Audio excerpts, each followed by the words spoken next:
Hi everyone, welcome back. We've got a brand new story to share with you. So let's begin. My name is Brian. When I told the woman I was months away from marrying, not to travel with her male best friend, she defied my request, and I did the one thing she never expected me to do. This all started with what seemed like an exciting romance. I met Margaret during my last year of business school. She was getting her degree in social work, really passionate about helping people. That magnetic energy drew everyone to her. We met at a coffee shop on campus, where she was working on her laptop. I'd seen her around before and always thought she seemed focused and confident, but I'd never had the courage to talk to her. That day, I decided to make my move. When I approached her, she looked up and asked if I needed help. I decided to pose like I needed help on a made-up question. She answered my made-up question, and what started as study help turned into a 3-hour conversation about everything. By the time I left that coffee shop, I knew I wanted to see her again. We started dating over the next few months, during school and social activities together. Margaret was different from anyone I'd ever been with. She was smart and caring, ambitious and thoughtful, which made her friends with people. After we graduated, we both got jobs in the same city, which felt like a sign we were meant to be together. We moved in together after about a year of dating. The first couple years were mostly good, even though we had our differences. But there were things that bothered me that I tried to ignore. Margaret had this habit of making me feel guilty whenever I wanted to spend time with my own friends without her. She'd never directly say I couldn't go, but she'd get quiet and moody, or suddenly have some crisis that needed my attention right when I was supposed to meet up with people. She also had this way of turning every disagreement into me being the problem. If I brought up something about our relationship that bothered me, she'd somehow flip around to make me feel like I was being too sensitive or unreasonable. I started second-guessing myself a lot, wondering if my concerns were valid or if I was just being difficult. The good times were really good, which made the bad times feel like maybe they weren't that big a deal. Margaret had a close group of friends from college, including a guy friend, Trevor, who had been in her life since freshman year. Trevor studied architecture in college and now worked for a company that designed eco-friendly buildings. They'd stayed close after graduation, talking regularly, which I wasn't always a fan of. From the beginning, something about Trevor made me uncomfortable, and it wasn't just normal jealousy. What really bothered me was how Margaret would compare me to Trevor during fights or moments of misunderstanding, usually in subtle ways that made me feel like I was coming up short. How he was such a good listener when she had problems. It was never direct criticism of me, but it always left me feeling like I wasn't quite measuring up to this perfect friend of hers. There were a few times when Trevor visited that I suspect these two might be up to something. Margaret always had explanations for these moments that made me feel like I was being paranoid or possessive for even speaking about them. She'd say I was reading too much into normal friendship behavior, or that I was being insecure for no reason. After 3 years together, I proposed to Margaret during a weekend trip to the mountains. It was everything I dreamed it would be, perfect. She said yes through happy tears, and we spent the rest of the weekend planning our future. We set the wedding date for 8 months later, giving us time to plan everything we wanted while staying within our budget. Getting engaged was exciting, but also stressful in ways I didn't expect. Margaret threw herself into wedding planning, but she also became more demanding and critical of me. She'd get upset if I didn't show enough enthusiasm for details that seemed minor to me, or if I had different opinions about things she wanted. The wedding planning seemed to bring out more of Margaret's controlling side. She wanted to make all the decisions, but would get angry if I wasn't enthusiastic enough about her choices. It felt like I was supposed to be involved, but only if I agreed with everything she wanted. It was 5 months before our wedding when Trevor called Margaret with news that changed everything. One of their friends from college, a girl named Rachel, who I'd met a few times, was getting married in California. Trevor had been invited and wanted Margaret to come as his date for it. Margaret's excitement about this invitation was intense. She started making plans right away, talking about seeing old friends, exploring California, and celebrating Rachel's wedding. She was practically glowing when she talked about the trip in a way that made my stomach hurt. What bothered me wasn't just the trip itself, but how Margaret was talking about it. She seemed to be looking forward to this wedding more than our own, and she didn't seem to notice or care how that made me feel. The idea of my fiancé flying across the country to spend a weekend at a wedding with another man felt completely wrong to me. I tried to bring it up carefully, explaining why I was uncomfortable without sounding controlling or unreasonable. I told Margaret that I understood her friendship with Trevor was important, but that traveling together to a wedding felt like crossing a boundary that made me uncomfortable as her future husband. Margaret's reaction was defensive, but also had this edge to it that I'd seen before when she didn't get her way. She said I was being jealous and controlling, that I was trying to micromanage her friendships, and that I was being completely unreasonable about what was obviously just a friendship. She started bringing up examples of times I'd spent time with friends, even though those situations were completely different, and she knew it. She accused me of having double standards and not trusting her, but she wouldn't acknowledge why this particular situation might be different from other friendships. The fight escalated quickly from there. I tried to explain that this wasn't about trust or jealousy, but about respect and appropriate boundaries in our relationship. Margaret got more aggressive, saying that if I really trusted her, this wouldn't be an issue. She also said things that felt designed to hurt me, like how Trevor never made her feel guilty for having friends, or how he was more secure in himself than I was. She was using Trevor as a weapon against me in the argument, which made me realize this wasn't really about the trip at all. We fought for hours that night, going in circles without getting anywhere. Margaret made it clear she was going to the wedding with Trevor, no matter how I felt about it. In the days that followed, Margaret was still determined to go, but now she was also giving me the silent treatment, acting like I was the one who had done something wrong. She'd already asked for time off work, made plans with Trevor about travel, and started shopping for a dress for the wedding. When I tried to bring up the conversation, she brushed me off and said the discussion was over. As the date of her supposed departure drags closer, Margaret's behavior gets even worse. She started making little digs at me, commenting about how some men are secure enough to trust their partners, or how controlling behavior was a red flag in relationships. She also started being more obvious about her conversations with Trevor, taking his calls in front of me and laughing loudly, making sure I could hear her telling him how excited she was about the trip. It felt like she was deliberately trying to make me jealous and upset, and when I'd react, she'd act like I was being crazy and possessive. The week before Margaret was supposed to leave for California, I tried one more time to talk about it rationally. I sat her down and tried to calmly explain why the trip bothered me so much. Margaret listened to everything I said with this bored expression, like she was just waiting for me to finish so she could tell me why I was wrong.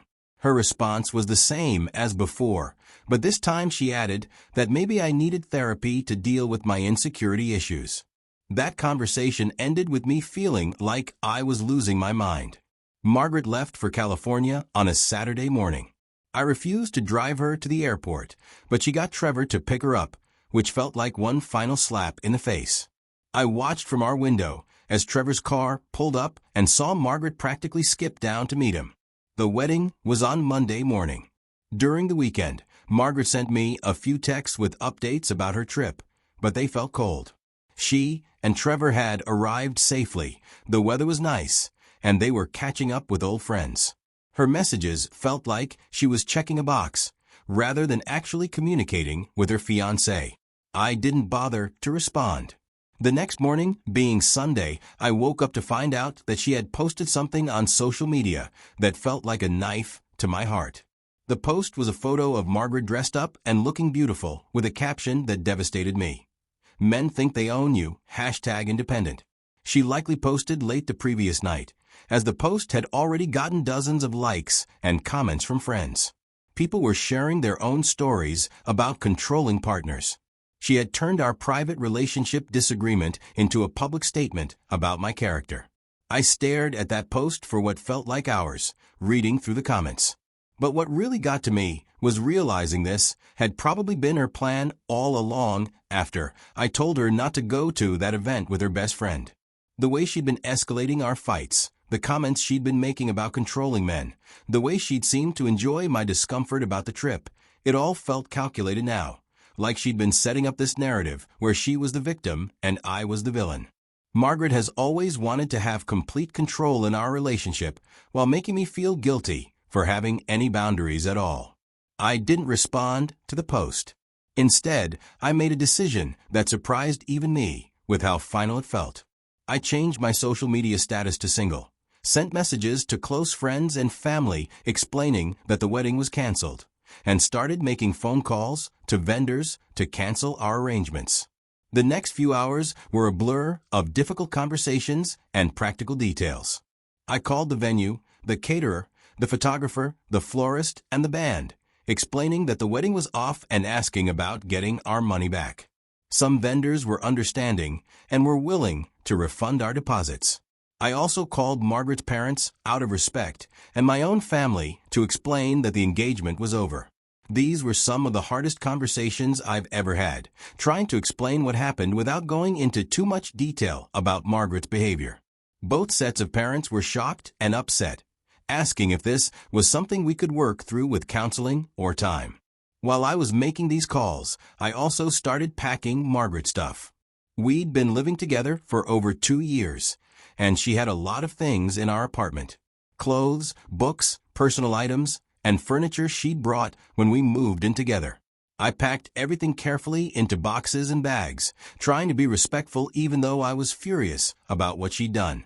By evening, all of Margaret's belongings were neatly packed and sitting by the front door. Margaret called me that night after seeing my social media status change, or maybe hearing from friends who'd gotten notifications about our wedding cancellation. I didn't answer the phone. She called over and over for the next few hours, leaving voicemails that went from confused to angry to panicked as she realized what had happened. Her first few messages were asking what was wrong, why I'd changed my status. But even in those messages, there was this tone like she couldn't believe I'd actually done something so drastic. Then they got more frantic as she started hearing from friends and family about the wedding cancellation. By her last voicemail, she was crying and begging me to call her back, but there was still this anger, like she was mad that I'd had the nerve to react to her behavior. I didn't call her back. I'd said everything I needed to say through my actions. Margaret had made her choice when she posted that message on social media, turning our private disagreement into public humiliation. I'd made my choice in response, ending our relationship and engagement with the same finality she'd used to dismiss my concerns about her trip. Margaret came home a day after the wedding ended, probably after catching the first flight she could get when she realized what had happened. I was at work when she got to the apartment, but I'd changed the locks. When she tried to use her key and couldn't get in, she started pounding on the door and yelling my name. Margaret was screaming, asking why her key didn't work when she called me. But even in her panic, there was this entitled quality to her voice, like she couldn't believe I'd actually locked her out of what she considered her place, too, even though I had handled the rent alone. I came home that evening to find Margaret sitting on the floor outside our apartment, looking exhausted and furious. When she saw me, she jumped up and immediately went into attack mode. She demanded to know how I could do something so extreme and embarrassing, how I could cancel our wedding, without even talking to her first. She said I'd humiliated her in front of everyone we knew, that I'd made her look like a fool. When I asked her about the social media post and how she'd publicly humiliated me first, Margaret rolled her eyes and said I was being dramatic about one little post. She claimed it wasn't even about me specifically, that I was being paranoid and self-centered for thinking everything was about me. But then she said that maybe this was for the best, because she was starting to realize that I wasn't the kind of man who could handle being with a strong, independent woman like her. She said Trevor had helped her see that she deserved better than someone who would try to control her friendships. That's when I knew I'd made the right decision. I told Margaret that I'd packed all her stuff carefully and that she needed to find somewhere else to live. I explained that our relationship was over, that I couldn't be with someone who would publicly humiliate me instead of working through our disagreements privately. When I wouldn't change my mind, Margaret called the police. She told them that her fiancé had illegally kicked her out of their shared apartment and changed the locks without proper notice. She was sure the officers would force me to let her back in and reverse what I'd done. Even as she was making the call, she had this satisfied look on her face, like she was finally going to get the upper hand. The police officers who came were professional and patient, listening to both sides and asking questions about our living situation. When they found out that I was the only one on the lease and Margaret's name wasn't on any of the rental paperwork, they explained that I had the legal right to ask her to leave and that this was a personal matter, not a criminal one. Instead of being embarrassed or sad, she got angry at the police officers, demanding to know why they weren't helping her and accusing them of taking my side because I was a man. That scene with police officers handling the end of our relationship was embarrassing, but it also confirmed that I'd made the right decision. Over the next few weeks, Margaret launched what could only be described as a full-scale social media war against me. She posted long, emotional messages about our breakup, painting herself as the victim of an emotionally abusive relationship. She said I'd been controlling and manipulative throughout our time together, that I'd isolated her from friends and family, and that she was finally free from my toxic influence. She was using every manipulation tactic I'd seen her use in smaller ways throughout our relationship, but now she was doing it publicly and to completely destroy my reputation. The most painful part was seeing how Margaret's posts were affecting my reputation, as I am someone who'd emotionally abused his fiancée. I started worrying about how this might hurt my career and my relationships with coworkers and clients. I tried to ignore the social media attacks for as long as I could, hoping Margaret would eventually move on and stop posting about our relationship. I didn't respond to her posts or try to defend myself publicly, thinking that getting involved would only make things worse. But Margaret continued. After a month of constant harassment, I finally reached out to Margaret directly, asking her to stop posting about me and our relationship. I explained that her social media campaign was hurting my professional life and my relationships with friends and family. I asked her to move on and focus on rebuilding her own life instead of continuing to attack me publicly. Margaret's response was exactly what I should have expected, knowing her personality. She posted our private conversation on social media, along with comments about how I was trying to silence her and stop her from speaking her truth about our relationship. She also added new details to her story, claiming that I'd been financially controlling during our relationship and that I'd threatened her when she tried to leave. None of this was true, but Margaret had gotten so good at this narrative that people believed everything she said without question. That was when I decided to take legal action. I'd been patient and understanding for as long as I could, but Margaret's behavior had crossed the line. I talked to a lawyer who specialized in situations like this, explaining what was happening and showing him the evidence of Margaret's social media campaign. My lawyer looked at all of Margaret's posts, screenshots of her messages, and documentation. He said I had a strong case for defamation and cyberbullying, especially because Margaret was making specific false statements about my behavior that were causing real harm to my reputation. Filing the lawsuit wasn't easy. I knew it would make everything so much worse and potentially drag out the painful end of our relationship for months or years. But I also knew Margaret's behavior wasn't going to stop on its own. The legal process started with my lawyer sending Margaret a cease and desist letter, demanding she stop posting about me on social media and remove the false content she'd already published. Margaret's response was predictable. She posted the legal letter on her social media accounts, along with comments about how I was trying to use the legal system to keep controlling her.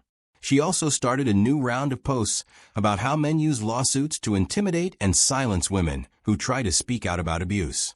She set up a GoFundMe page for her legal defense and started positioning herself as a victim of the legal system, as well as a me. When Margaret refused to comply with the cease and desist letter, we filed a formal lawsuit against her for defamation, cyberbullying, and intentional infliction of emotional distress.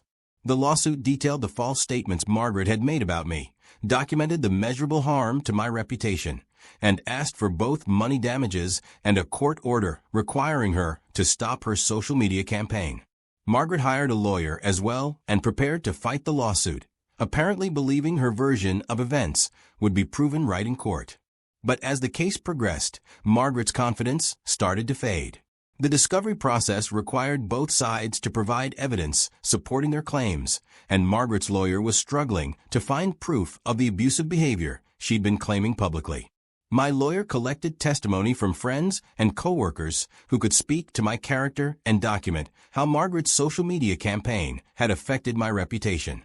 We also gathered digital evidence of all Margaret's posts and messages, creating a comprehensive timeline that showed her deliberate escalation from private complaints to public harassment.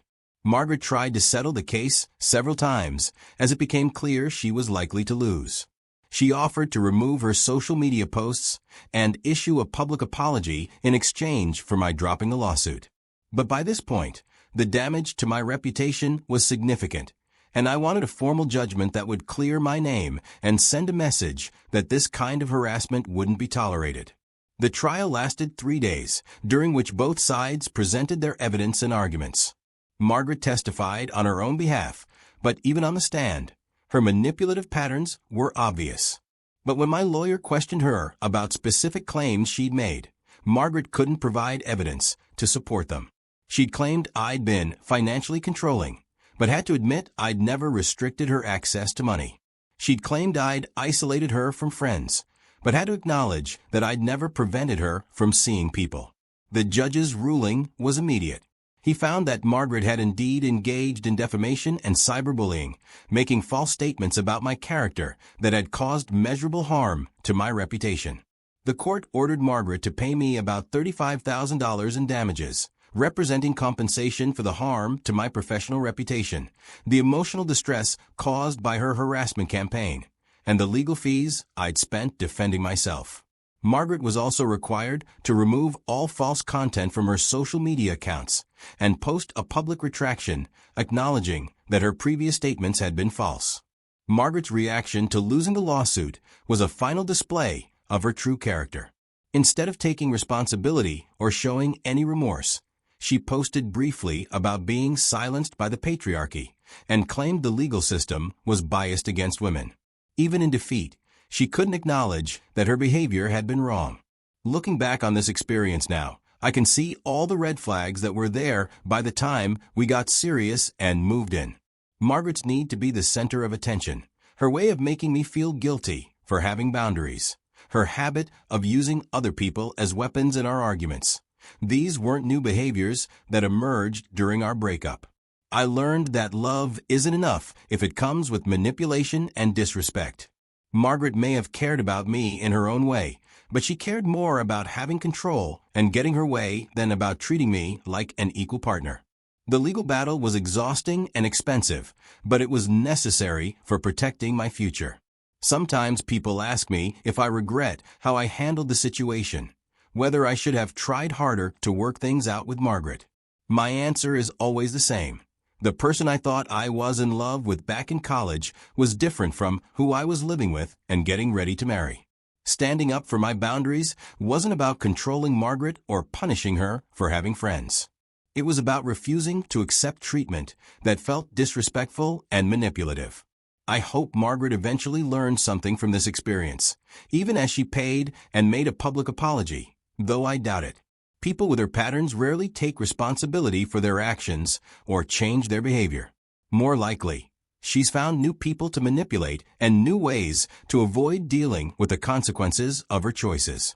As for me, I'm grateful for the lessons this experience taught me, even though the learning process was more painful than I could have imagined.